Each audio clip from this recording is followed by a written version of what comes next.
There is a burnout crisis happening inside your organization right now. And the people at the center of it are not the ones at the top. They are the ones in the middle managers, the layer of leadership that holds everything together between the executive vision and the daily reality of the people doing the work.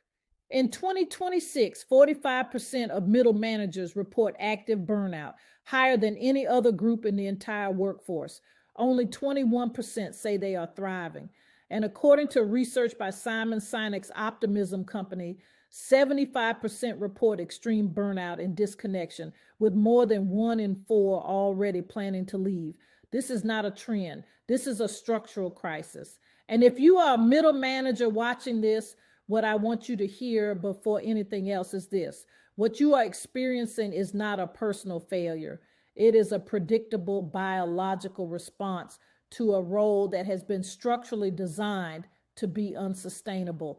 This video is about that. What is actually happening to middle managers biologically and psychologically?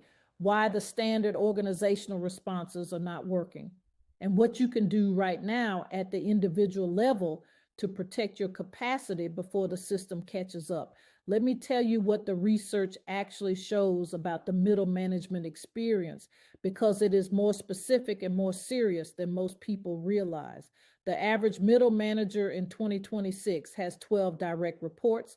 That is a 50% increase since 2013. They spend less than half their time actually managing people.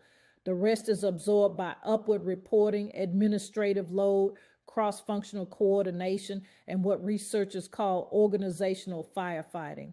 They are simultaneously responsible for translating executive strategy into team execution, absorbing pressure from above, protecting their teams from the worst of what comes down, and delivering results that justify their existence in an era when middle management roles have been cut by a third through layoffs in the last 5 years. That is not a leadership development problem. That is a physiological load problem. Here is what that load is doing to the body. The kind of stress middle managers experience is not acute.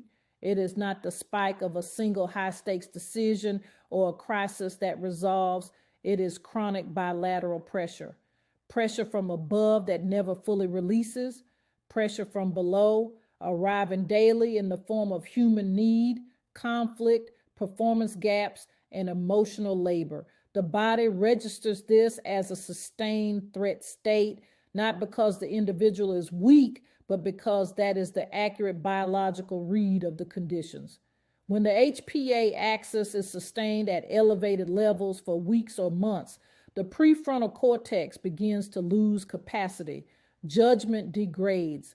Emotional regulation becomes more effortful. Empathy, which is cognitively expensive, begins to thin. The very qualities that make someone a good middle manager, the ability to hold complexity, regulate their own emotional state, and simultaneously serve both up and down the organization, are precisely the capacities that chronic stress degrades first. And because middle managers are trained to perform through all of this, trained by organizational culture and personal identity to appear capable regardless of internal state, the degradation is invisible until it becomes impossible to hide, by which point the decision to leave has often already been made. There is a specific pattern I consistently see among middle managers who come to this work. I call it the silent withdrawal sequence. It begins with a drop in curiosity. The manager who used to challenge decisions, ask questions that made the room uncomfortable, and quietly push for clarity has stopped doing those things. Not because they agree, because they no longer have the energy to fight battles they do not believe they can win.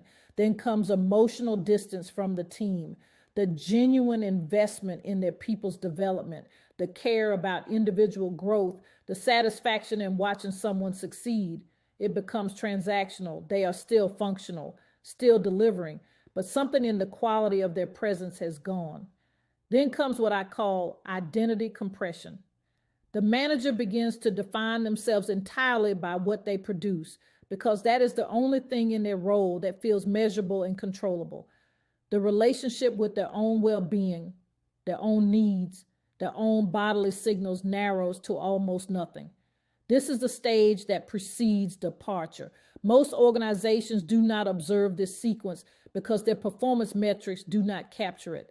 The manager is still hitting their numbers, still showing up, still performing the role. The withdrawal is internal, and by the time it becomes external, it is too late. Before we go further, if you are watching this and recognizing yourself in what I just described, go to restleader.com and take the free stress assessment right now. It will tell you exactly where you are in this cycle and give you a specific, clinically grounded starting point. Not generic advice, a picture of your specific situation.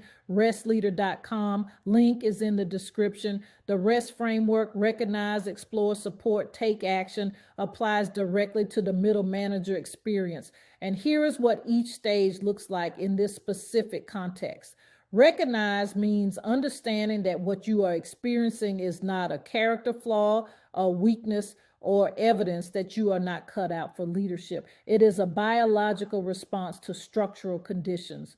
The recognition that matters is not just acknowledging that you are stressed, it is understanding the specific pattern, bilateral pressure, identity compression, and the silent withdrawal sequence.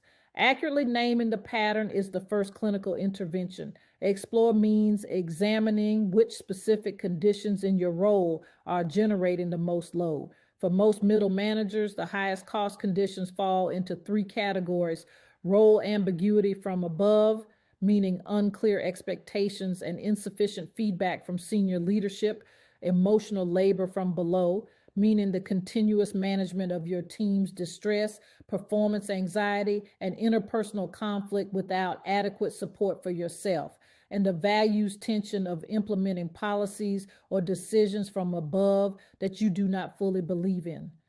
Most middle managers are carrying all 3 simultaneously. Understanding which is heaviest for you in your specific context is what makes the take action stage actually work. Support means acknowledging that you need something you do not currently have, whether that is structural clarity from your leadership, peer connection with others in similar roles, clinical support, or simply permission to reduce the load to a sustainable level. The leaders who move through this and come out with their capacity intact are the ones who accept support before they are in crisis, not after. Take action specifically for middle managers means 3 things. First, negotiate your scope explicitly.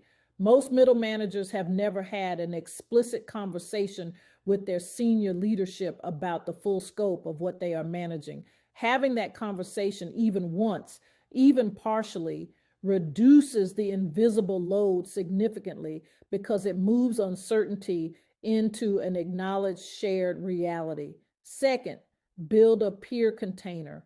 The most resilient middle managers in the study are those who maintain regular structured connections with peers in similar roles, not for networking, for honest, unfiltered processing of the experience.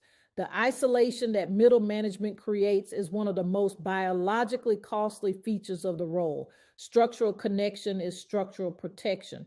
Third, apply the REST framework to your own decision architecture. Everything in the previous videos in this series applies directly to you. The invisible decision load, the decision fatigue, and the physiological stabilization work. You are carrying all of it at an amplified level. The tools exist. The question is whether you will use them before the system forces the issue. You became a middle manager because you were good at your work and you cared about people. Both of those things are still true.